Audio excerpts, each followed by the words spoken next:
I'm very pragmatic about what does it take to make life work. But what I want you to know is Australia, of all the places on the face of the earth, when I was talking to my client, he was saying, Tony, of all the places on earth, there's one place you'd pick to have a great quality of life with your family that will weather the storm the best, it's Australia, by far. You guys are in the best place on earth to make it through this situation and take advantage of it. But the real secret is, whether you suffer or whether you succeed is not going to be based on the season. Some people freeze to death in the middle of the winter. Other people ski and snowboard. It really comes down to what are you going to do? So as I was coming here, I was thinking, what can I do to show you how to take advantage of the season?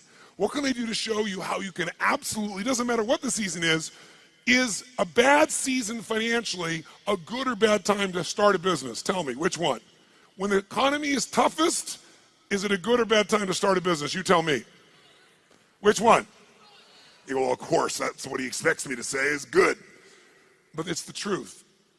If you look at the Fortune 1000 companies around the world, 65% of them were started in a depression or a recession. The reason is they were started with somebody when all the competition was freaking out. Somebody could start, like Apple Computers, in the middle of a recession with selling their Volkswagen bus and coming out with some ideas because everybody else was scared and wasn't willing to do whatever it took. Disney started in the Depression, right? Fortune magazine started in depression. How are you going to build your fortune in the middle of a depression? It's why they're one of the strongest companies in the magazine business, and a business that's pretty horrible for most people. If you look at Microsoft, it was a recession. You look at the best and most powerful companies, it's because they understood something that's really critical, and that is, don't ask it be easier, ask and make yourself better. If you get strong during the tough time, you'll dominate for the rest of your life. What I think would be useful is maybe walk you through a tool that I've got that I've developed over the years to turn companies around. And the fundamental tool is there are areas of your business, every one of you in this room, no matter what your business is, if you're in business, you're probably doing something well. How many got some area of your business you're proud of, whether it be marketing or sales or the product or the service? How many got an area you're proud of? Say I. How many got an area you're less than proud of? Say I. The challenge is, where does our energy go? To the areas we feel most skilled and powerful in, or least skilled and least powerful in? Which one? No, our energy tends to go to the areas we feel most powerful. We do what makes us feel good. We do what we feel confident in, not what we feel incompetent in. And business is complex. It doesn't have to be, but it is. So I thought maybe there'd be a format I could give you today is, let's walk through what the business environment's really like right now, and then let's see if we can walk through what are the areas that if you were just to do this, if I never saw you again, and my goal is to see you again, my goal is to add enough value, go, okay, this is no brainer. I'm gonna take 4 days when Tony comes back, I'm gonna go in this experience and be immersed and grow my business 30 to 100%. But if I don't, here's what I want you to do, or if you don't. I'm gonna cover 7 areas that are what I call the 7 forces of your business. Each force has a forceful impact on your level of success or failure, profitability, etc. There's some areas I bet you're doing good in. Some areas you could do better in. Some areas you're very weak in. The problem is, a chain is only as strong as its weakest what? And in business, so many businesses go through challenges because those weak links are the ones that destroy you, not your strengths. It's true around the world, but actually Australian business is interesting, a little bit more intense than even business in the US in one category. What percentage of Australian businesses are still alive 5 years after they start? Who knows? What percentage of Australian businesses are still alive 5 years after they start? I'll give you a clue. 90% of all Australian businesses are gone in the first 5 years. If you and I are going to really make this thing work, it's that we got to look and say, okay, why do businesses, why do they fail? Why do so many businesses fail? Why is it? I mean, good-intentioned people, smart people, strong people, and yet they still fail. And many of them had good products, good services. They had great advantages when they start. They may have been successful for 3 or 4 or 5 years or even 10 years, and now they're gone. I will tell you what I've seen in my life, and I've had the privilege now of working around the world with 50 million people through my books and tapes and audio and video programs, but I've worked with 4 million people, 4 million from 100 different countries. over the last 34 years. I can clearly tell you there's patterns you don't miss when you've been with that many people and that many businesses. And the one pattern I can tell you above anything else is most businesses fail because they fail to anticipate what's coming. Write that down. Write down, anticipation is the ultimate power. If you fail to anticipate, no matter how smart you are, you're going to end up reacting and your business will pay the price. And the price in the sport we're in is death of the business, just like a gladiator. Now, what do I mean by this? Maybe I can show you what I mean by giving you an example that more people could relate to. I want you to sit up in your chair with some energy. So I know you're in it. Sit up in your chair with some energy. Make sure the person next to you's got some energy. And I want you to yell out, I, if this describes an experience you really have. And I want you to be honest. If it doesn't describe an experience you have, don't say anything. But if it describes an experience you have, I want you to raise your hand and go, I, all right? So here's my question. How many of you in this room have ever experienced the total and complete humiliation that comes when you play a video game against a child? How many have had this experience? Say I! How many have this happen more than once? Say I! Who always wins when you play a video game against a child? Who? The child. Why? Is it because they're smarter, quicker, faster? In fact, don't even tell me why. Think about how the process occurs. First of all, you don't play many video games, so you're smart. You don't offer to be a part of this game. It usually occurs because one of your children, or you maybe you're an aunt or an uncle to someone, or a friend, and they say to you at Christmas time, Auntie, Unc, somebody, Mom, Dad, play this game with me. And you say, no, I don't play those games. You go enjoy it. I'm no good at it. And they go, no, it's really easy. Let me show you. And they hand you this little gun. They go, just choon, choon, choon, choon, choon, bam, bam, bam. You just shoot guys just like that. It's so easy. And they go, come on, do this with me. And finally, you acquiesce. And then what happens? You should know you're being set up when they say, you go first. And what happens? You pick up that gun, and these aliens come at you, choom, choom, choom, and you're dead usually in about 3.8 seconds. Now the child takes the gun. What happens?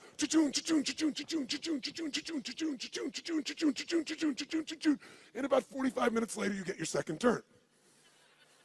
Who knows what I'm talking about here? Say I. Now you're pissed, right? You're like getting competitive. I'm not getting shot in 3 seconds. So now you're really focused, and you get shot in the back, and you're dead in 2 seconds. The kids, 45 minutes later, you get your third one. The kid scores 480 million points, you get 3. Who's had this experience? Say I. Why does the child always win? Is it because they're younger, faster, smarter, more flexible? Their minds are wired this way.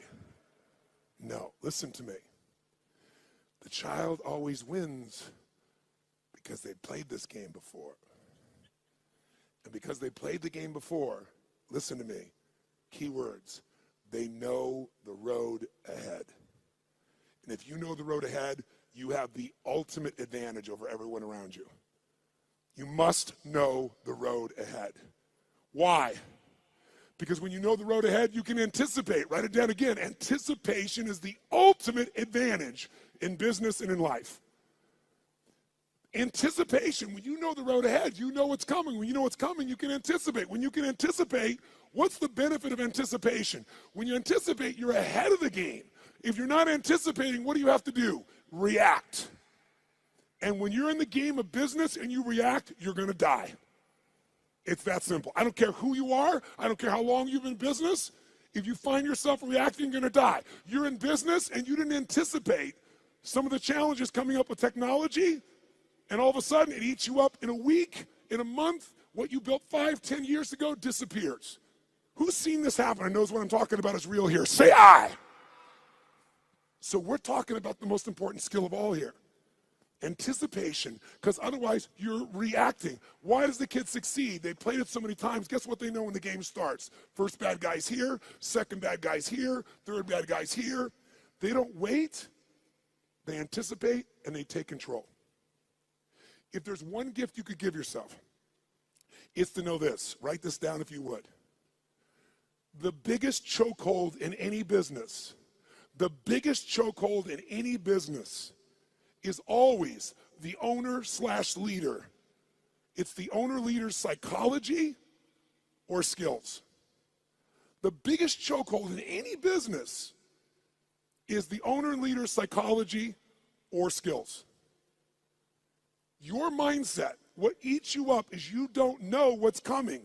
You don't have the skill to handle what's coming because you don't know it. Or you're so beat up psychologically, emotionally by what you've been through, you can't find the answer. So as a result, you end up with a story that limits you. You end up in a state that limits you. What's stopping the business, another way of saying this is the story, the state, and the strategy of the owner or the leader. If you change that owner or leader's state, story, and strategy, you change everything. If you don't, they're not going to succeed. So Bill Gates is a gutsy bastard.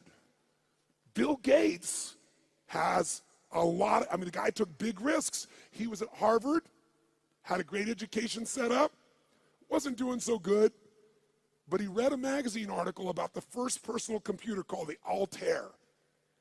And as he read it, he said, you know what? I think this is the future. He anticipated the changes that would come in the future.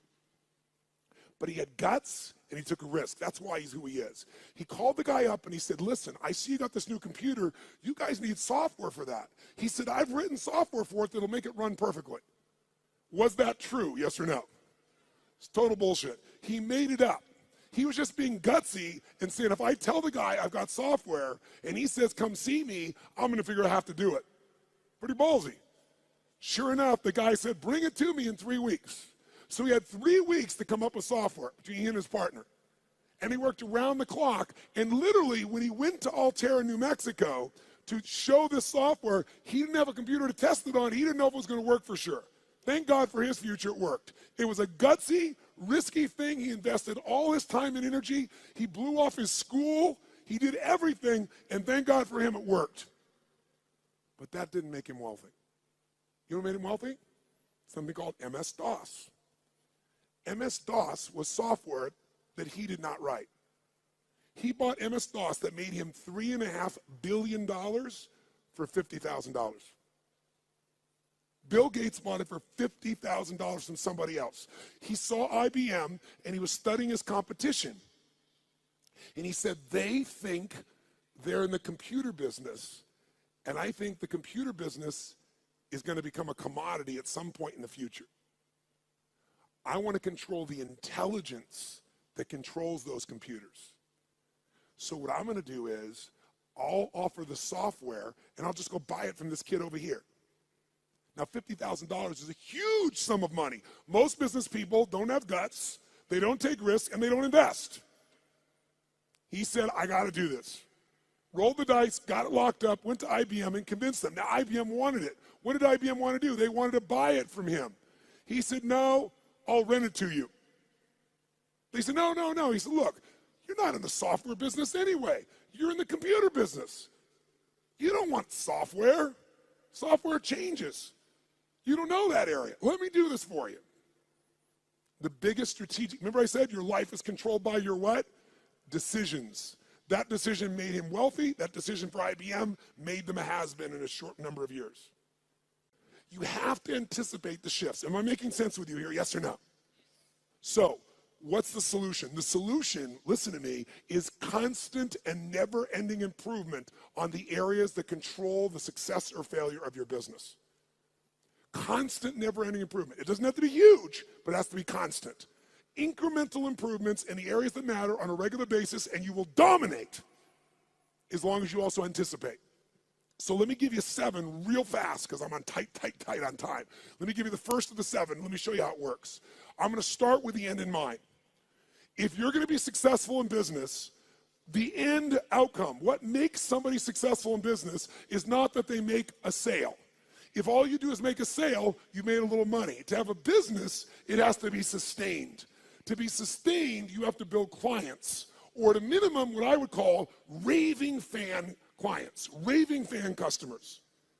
Now, why is the target of all business a raving fan customer? Well, first of all, what makes a human being wealthy in financial terms?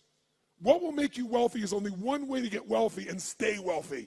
Add more value to other people's lives than anyone else can possibly do. If you add more value than anybody else, you will have people be a raving fan of your product, service, or company. And raving fans are the best marketing in the world because today, nobody pays attention to advertising unless it's shocking. And even then, it doesn't necessarily sell the product. What sells products today is people telling people this is the best shit you can get. How many agree with me on this right now? Say aye. And you can't buy that word of mouth. You can only deliver it by delivering such an incredibly valuable experience or product or service that people tell everybody about it. The first key to getting to that target, if we're gonna grab hold of our energy and we're gonna race towards this target, is you have to do step number one. Step one in a business is you gotta know where you really are. You gotta know where you really are, and you gotta build what I call a business map.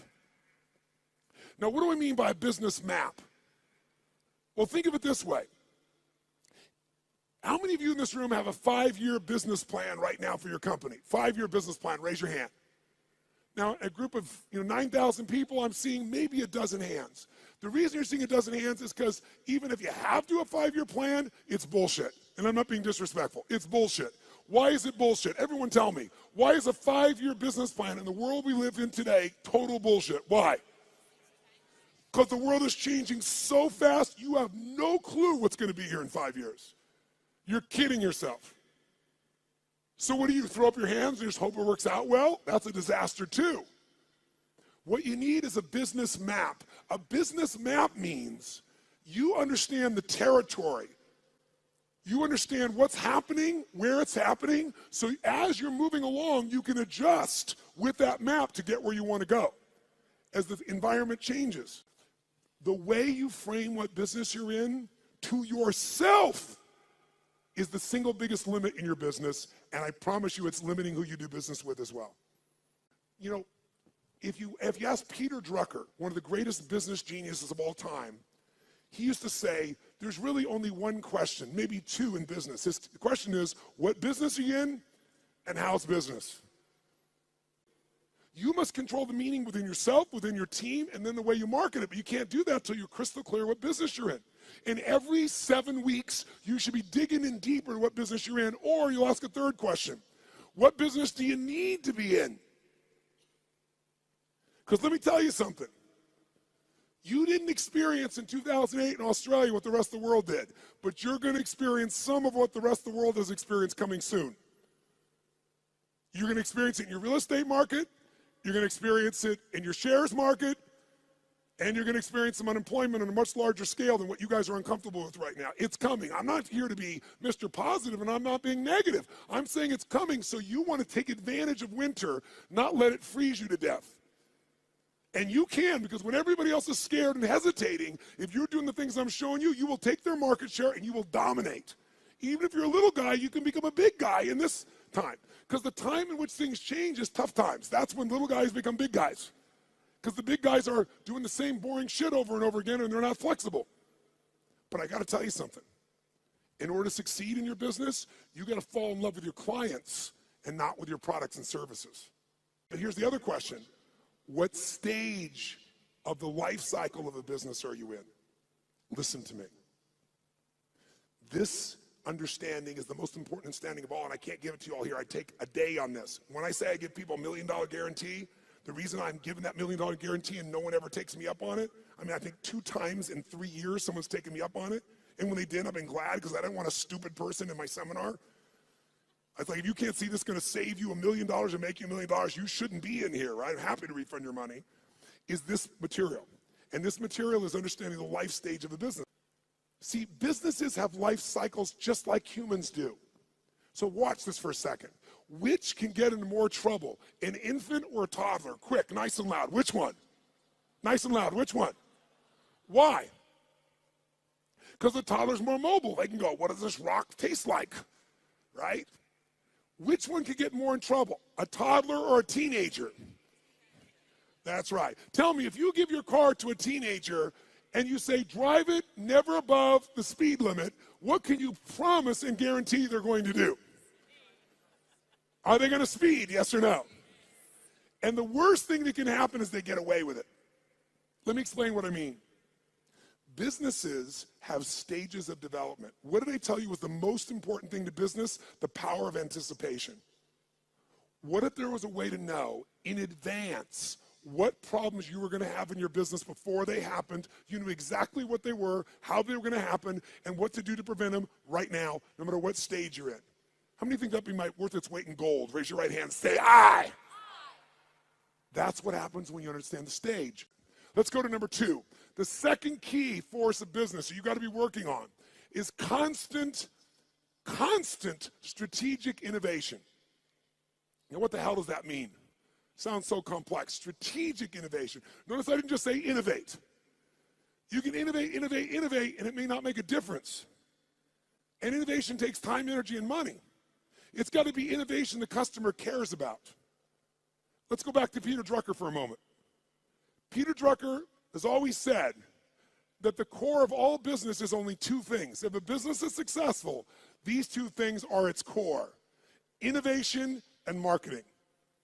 Everybody else in your company is employed by the people who innovate and market for your company, because without them, there is no company. Now, what does innovation mean? It means finding a way to meet people's what? Needs. It means finding a way to add more what? Than anybody else is adding. But listen to me, and maybe this will help you understand innovation in a different way. People say, but I am meeting their needs, and my customers are really happy, so why innovate? Because it's called innovate or die in the world we live in. Let me explain why. How often does Apple Computer, even though they're the best, find a way to innovate again? How often can you count on it? Is it consistent, yes or no? Every year, sometimes multiple times in a year. Isn't it true? That's why they're number 1. So what you have to do is you can't just meet your needs. You got to meet their needs in a new way. Meet the needs even more. Add more value, but do it in a new way. That's how you have raving fan clients. It's not enough to meet their needs. It's not enough to add more value. Got to do it in new ways all the time. It makes it sexy. It makes it mysterious. It makes it interesting. It makes them want to engage you. It gets them to tell everybody else about the new thing you're doing. Okay? Now, let's go to number 3 real fast. I'm going to have to kick this in gear to catch up. So number 3 is, if you, what was it that we said, Drucker said? All business is 2 things, innovation and what? Come on, guys, innovation and marketing. Answer this question for me. Does the best product or service always win? Yes or no? Nice and loud, yes or no? Which company always wins? McDonald's? Where is that?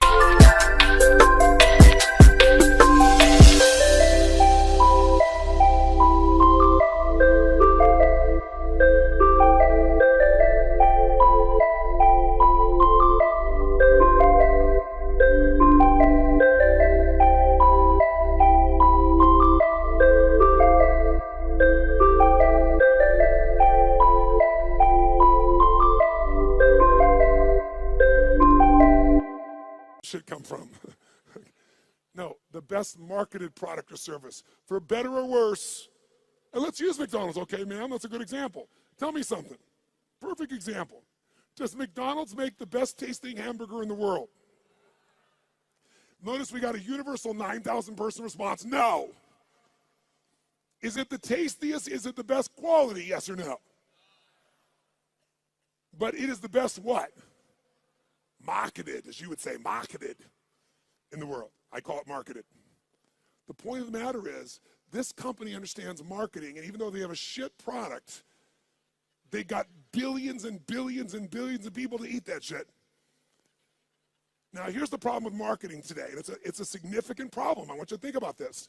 Does anybody know how many marketing messages the average person had to see 15 years ago? How many messages before they would start to seek you out to consider buying your product, where they would do something active to seek out your product? Does anybody know? 15 years ago, how many times did they have to see a message from you on average if you had a quality ad? The answer is 4. 15 years ago. Does anybody know what the number is today? 16. Now, what do you think that's done to companies' profitabilities? Add value. Does this make sense? Become an education marketer, become someone that does value, because then you become the valued expert, not a stupid salesperson. Because you're giving me something, and if you give me something, I want to give you something. I'd love to give you my business if you're going to give me something, but if you're just going to advertise, screw you. Raise your hand if you follow this. Say I. And then you don't have to go for 16 exposures. You can get somebody in one exposure, and they'll answer your emails, and they'll reach out to you, and you'll watch your business grow like you can't even dream. Force number 4 is the constant, never-ending improvement of sales and mastery systems. Sales mastery systems. Marketing is wonderful, but if you don't convert that marketing into sales, you don't have a business. Now, because of time, here's all I'll tell you on this one. We're going to give you that's valuable, that's simple. How about this?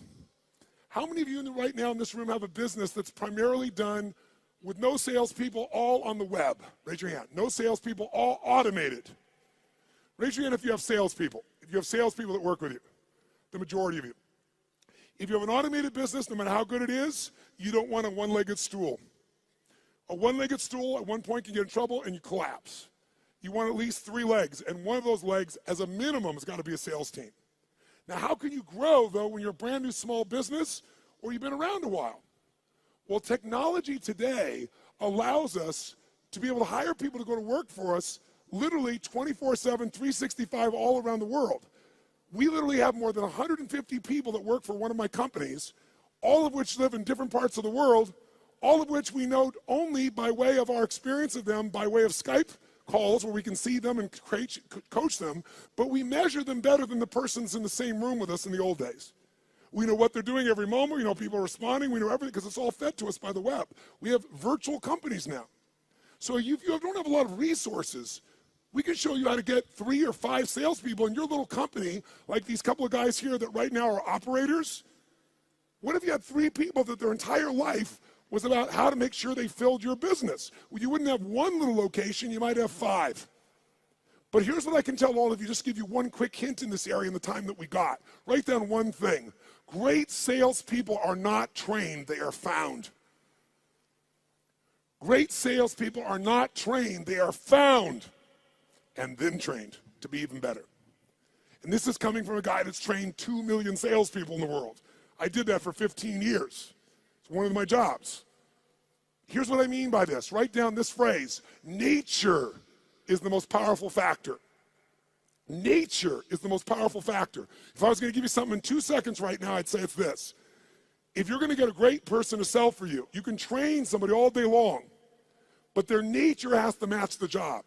The 5th force you got to take control of, you've got to have constant anticipation. Remember that key word, anticipation?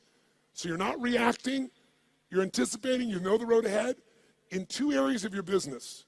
Legal, and I know you're not a lawyer, at least most of you, but you got to know where your risks are, and financial or accounting.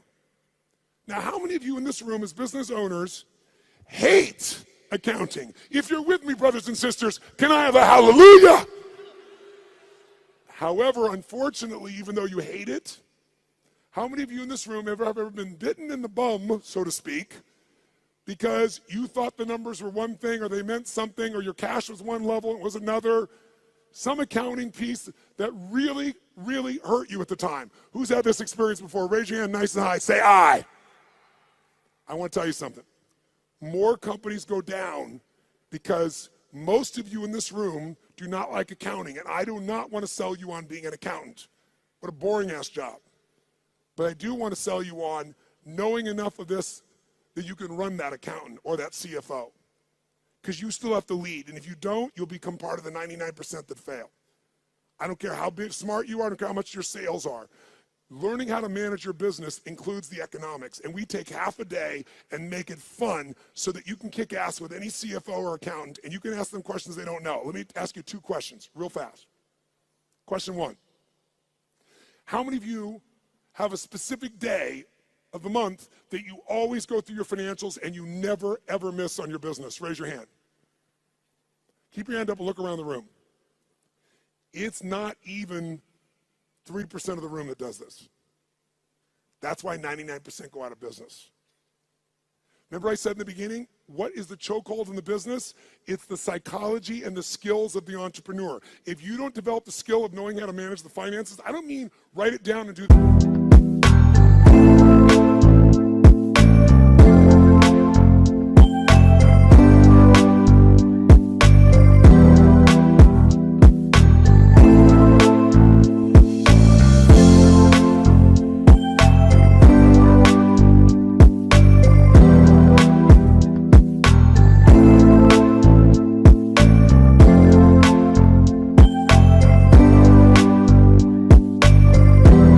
accounting. I mean, know how to read that and use that information as intelligence to guide yourself. You're going to be in trouble. In business, nobody gets a special license. You can go out there and know nothing about numbers except what you think you know, and that's why you go out of business. This is a skill. If you don't get it from me, you better go get it now. But I can give it to you in a fun way in half a day of the 4 days, where you'll be able to read financials and find stuff your accountant's not finding. And then what you want to find is the intelligence that allows you to know how to run your business more effectively. I'll give you a little clue. Who here knows the 3 documents you've got to see every single month to run your business? Raise your hand if you know the 3 and can name them. Look around the room. Look at this. We got 9,000 people in this room, and maybe 20% of you even know the documents. You don't review them. You don't even know what they are. Here, I'll give you a little gift, something that took me 20 years to figure out. Little gift. If you got a business that has a 20% margin of net profit, and most of you probably have a margin less than that. Some of you maybe more than that.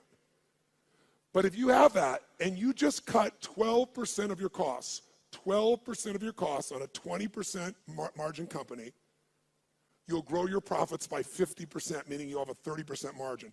If you want to, listen to me, you want to grow your profits 50%, all you have to do is cut 12% of your costs. But you're never going to do that when you don't even look at your own financials. Let's go to the next one. Finally, number 6.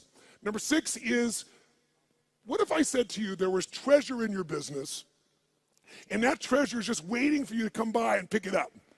But you got to dig for it. But if you pick it up, it's going to cost you nothing.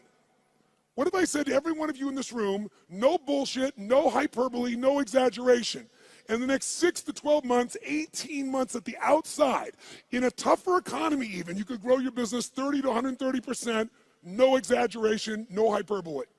And it's not going to cost you any more money to do it. When I say it's not costing you any money, let me be honest. You might find by spending $5,000, you could make $150,000. Or by spending 10, you could make $500,000. So to me, that's not spending money. How many follow what I'm talking about here? Say I. That is this skill. This is my strongest skill. This is why companies call me in to do turnarounds. This is why my companies are where they are through all the economies and all the countries I've been in, all the industries. You have to learn the skill of optimization and maximization. That's this point. You have to learn to optimize and maximize your business on an ongoing basis. Now, what does that mean? It means figuring out how to do what you're already doing, where you get a geometric result from a bunch of small changes. Small changes that accumulate to create a geometric change. But you gotta master this. Go home and figure this out by itself if you want to, and you can start making progress right away.